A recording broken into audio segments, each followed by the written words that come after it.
Hi, I'm Margie Holmes, psychologist, author, and educator. By popular demand, we're having separate episodes on forgiveness as opposed to betrayal. And of course, it's connected because usually one of the times we really not need to forgive, but one of the times we forgive is usually when someone betrays us. So let's start with your questions and happily enough, your observations, which answer the questions of your colleagues. Terry Marigza, will forgiveness suffice without justice? To which Elisa Fruto says, to forgive is very difficult without justice. Sandy Mendoza, when I was younger, I thought forgiving is a weakness, a surrender to somebody who is stronger than me. Forgiving was an imposition from somebody older than me. Now, I guess I see forgiveness as my greatest strength. It is beyond mere emotion. When I forgive someone, I feel so good. I become teary-eyed. But there is a caveat. I don't forgive unless one is sincerely sorry. Alfie Melia, the concept of forgiveness that I subscribe to is the one that aligns with my own understanding of the term. To me, forgiveness is not an action, it is a reaction, meaning someone must ask forgiveness from another. The one who did the action must ask forgiveness from the one to whom the action has been done to. So the action to whom one has been done to is of course the one who reacts, according to Alfie, the one who reacts to the person asking for forgiveness. Based on this logic, I cannot forgive anyone who has not asked me directly for forgiveness. If someone does me wrong, I could forgive her only if she asks, and I get to decide if I will forgive her or not based on my observation if there's remorse on her part, and also if I'm ready to grant her that peace of mind. I say peace of mind because a person asking forgiveness wants to satisfy her own self. She wants to make herself feel good.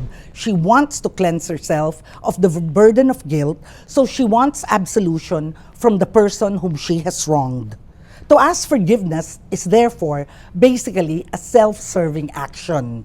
But on the part of the person being asked to forgive, it is a self-serving reaction.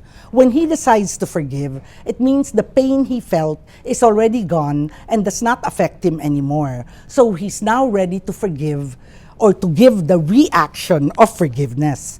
Panalo Ako asks, setting aside any religious or societal belief, is forgiveness really necessary? Does forgiveness entail an absence of punishment? How come some people live without forgiving and yet live their lives with peace or in peace? Indeed, Panalo Ako, these are truly wonderful questions. They get to the essence of what forgiveness is and isn't.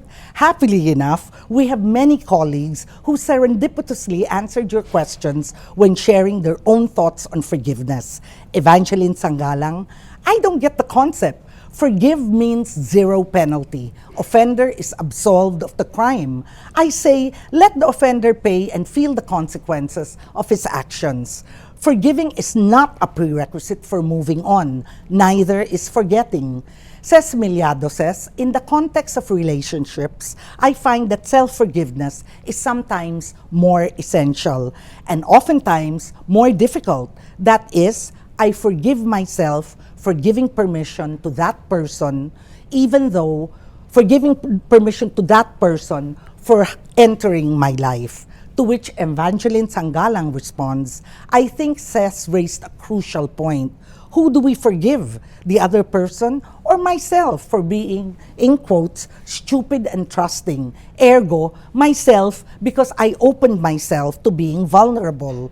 Or is it about forgiving the offender? Is that supposed to make the victim feel good and free?